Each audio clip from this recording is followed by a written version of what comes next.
But the state ownership of the land then gives our people an opportunity to equally participate in the economy of South Africa. You arrived here as settlers in 1652. It's a historical fact. And you were using South Africa as a refreshment station. You were not here to settle. You were passing. Because of our Africanness and the spirit of Ubuntu, we have embraced you and we have shared our land with you.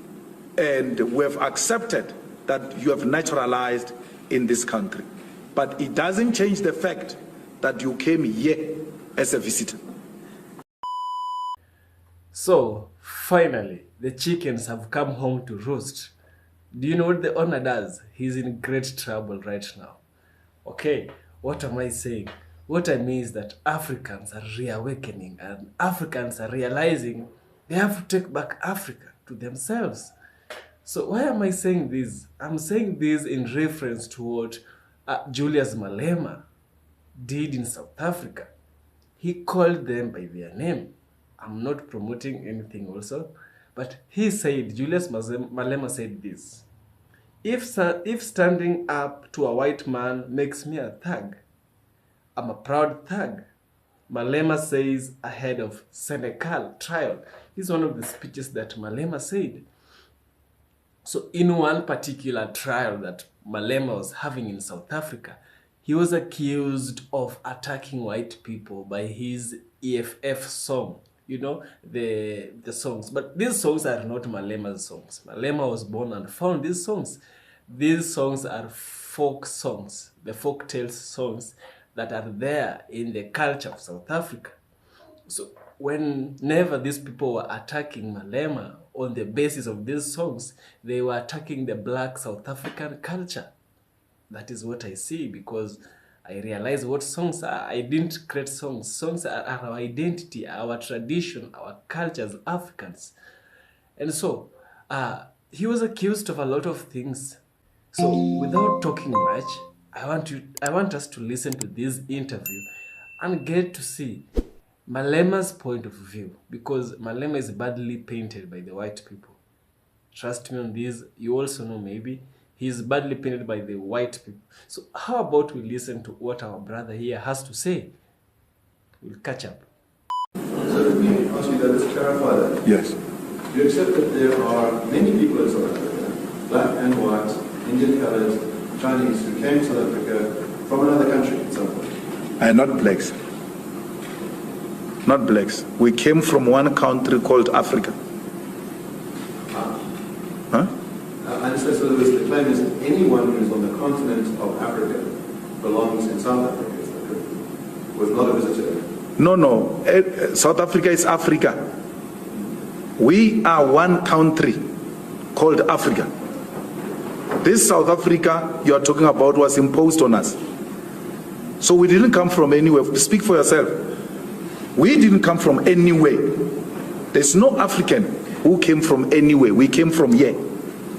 I mean, my Lord, I cannot come from the second bedroom in this house and then I find you in another bedroom in the same house and then you say I came from somewhere. In the same house. I didn't come from somewhere. I was sleeping on the other side. We're here. So, we are not visitors. We didn't come from anywhere. This is our continent. So in other words, someone who was born in Egypt, Nigeria, Malawi, Botswana, Zimbabwe, none of those people are visitors to South Africa. They belong here. It's their home. Where Nigerians, Ghanaians, Mozambicans, Zimbabweans, when they are here, they are at home. They should not even for a second doubt themselves. This is our home. Let me ask you this then. Your party has recently engaged in a campaign where you've gone to restaurant owners and you're asking to produce lists of who works with them and to say you have a certain number of people who are not South Africans and a certain number of people who are South Africans, and we want you to change those numbers. Now, how do you reconcile what you just told us, which is that all people who are born in Africa are part of one house, but you want to say these people are different and they should be fired from the restaurants they work in. They should be replaced with real South Africans. How do you reconcile? We've never said fired. So when you are in a court before my Lord, don't misrepresent facts. Nowhere have we ever said fire anyone. So we shouldn't lie. Please. My Lord, before we go to the continent, here in South Africa, if you get a job or a tender to go and do a road in Soweto, you are required to hire 30% or so of locals of Soweto.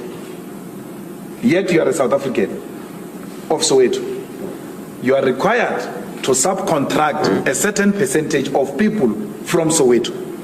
So because the locals at that space should not feel excluded, they should embrace the project, they should feel they must welcome the project, and they must protect it as their own. Now, what the white ownership does to our people, my Lord, is that they hire our brothers and African brothers and sisters who are not locals to the exclusion of locals, so that they can ignite the xenophobic war amongst our people. They want to thrive, which is what made you survive. Divide and rule. You are dividing us by hiring some of us. I'm a South African.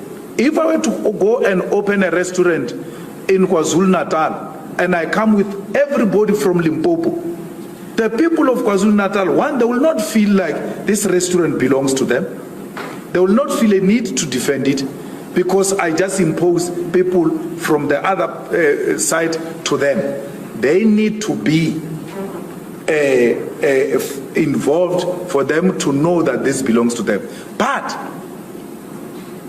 it doesn't make the Limpopo people less South African or less home because I said you must be mixed with the people from KZN since our project is in KZN. It doesn't make it lesser home because I said so. No, I am saying the unity of Africa must start from the shop floor. Zimbabwean, Mozambican, Nigerian, South Africans, come, let's work together on the same floor. Mozambican, Zimbabwean, let's go to school together.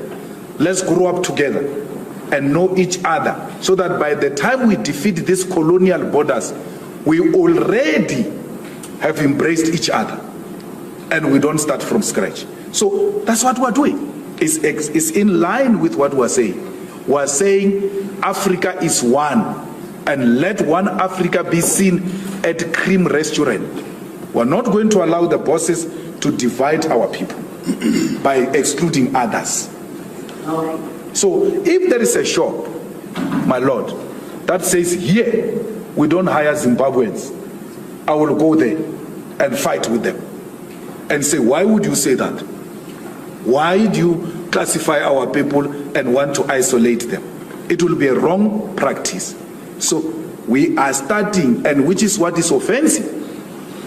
You want to exclude South Africans with African brothers and sisters so they can fight amongst themselves and they remain divided. We are saying, no, come together, work together so that the unity starts at the shop floor. You are not happy with that. Let me put to you what you actually did. Yeah. So, in other words, your party goes to Cream Restaurant and says, we've looked at your books and you employ, let's say, 25 people who are not South African and 5 people who are South African. You should reverse those numbers the next time we come back in 2 weeks. Now, what would it entail? You said, I'm looking words in the amount about 5. What would it entail to reverse those numbers? But I didn't do that. I didn't go to Cream and say, these are the numbers, and then when I come back in 2 weeks, I want these numbers. No. I said to Cream, I want to look at the ratio of Cream and see if you guys are compliant. And you know, my Lord, in all the restaurants I went, I found them compliant. I found both outside brothers and sisters from other countries and South Africans together on the shop floor. I never said that. You see, you rely on non-existing sources, because I can ask my Lord here that you lead the evidence of me saying that. Read something, because you utter such words to mislead the public. But I know for a fact, my Lord, he can't produce anything to back up what he's saying. And he deliberately says it so that it can spread wrongly in society. That your party did this. There's a wonderful that would be for Cuba. Now that seems to be embracing free markets. No. You can't say that is embracing free markets. Under a communist or a socialist state, there's still an opportunity to develop the productive forces. You have a responsibility to grow your economy. And we know that we exist in a globe today. And for any economy, for it to survive, you require the like-minded forces, even if they are not found in your country, to come and work with you to develop the productive forces. Let's take, for instance, Cuba. What makes Cuba a free market state if it takes a decision to trade with a communist China? How is that free market? Because the two communist economies are working together to develop their own productive forces.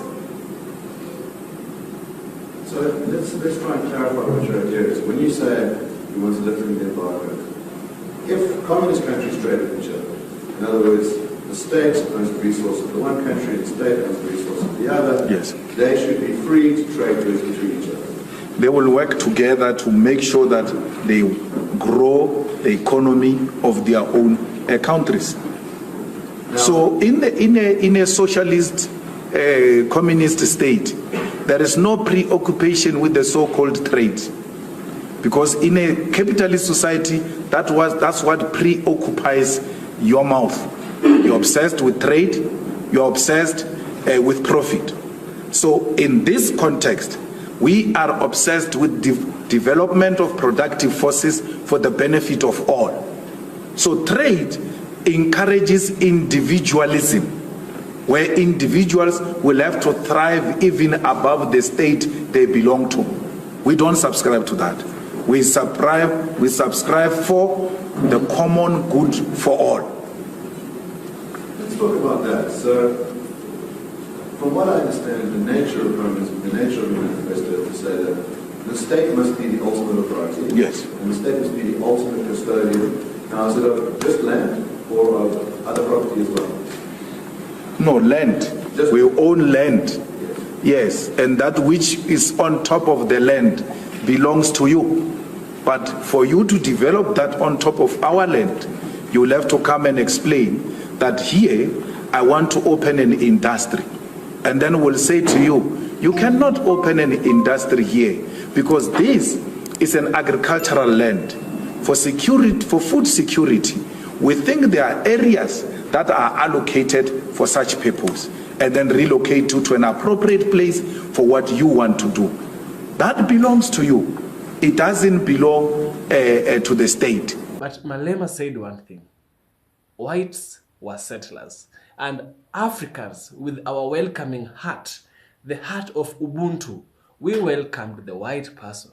And the white person tried to take everything that does not belong to him. He wanted to take the owner's land. He came as a visitor, but now he's the owner. I personally think that Africa, we should have leaders like Julius Malema, because with leaders such as Julius Malema, we are able to lead somewhere and we are able to break off the chains of neocolonialism. Neocolonialism is still active in the African continent and it's being perpetrated by fellow Africans. In fact, it's worse when an African is oppressing a fellow African. And to have outspoken leaders such as Malema, who is the chairman of EFF. EFF is the Economic Freedom Fighters. You already know that. So in one particular instance in the court, Malema was questioned. Malema was brought before the judge, and it was about the white settlers in South Africa. We all know that the white settlers came all the way from Netherlands, as others came from Britain, others came from other parts of Europe. to come all the way to South Africa. So South Africa, predominantly we have the Afrikaners. The Afrikaners are the people from Netherlands, or the Boers, that people from Netherlands. And also we have the British. So when they came to South Africa, they really took the best parts of South Africa, the fertile and the best parts of South Africa, and they placed it on themselves. And mark you, this place was African. This was an African continent invaded by the Europeans, you know. So Malema was questioning this white person, telling them that you should return the land that you took from the Africans, because it never belongs to you, you know. It never belonged to you. Your father robbed it from the Africans and you inherited a stolen property, which makes you a thief as well. You get the logic. So in these dog chase, you know, I call it a dog chase because it was back and forth. But eventually, as you know, our leader, our pioneer of Africanism, Pan-Africanism, Julius Malema, he was able to win this case. And without further ado, I want us to see the importance of having leaders such as Julius Malema, and the importance of his outspokenness into the country of South Africa and into the whole nation, or the whole continent of South Africa. So it is very, very important to have leaders such as Julius Malema, and here is why.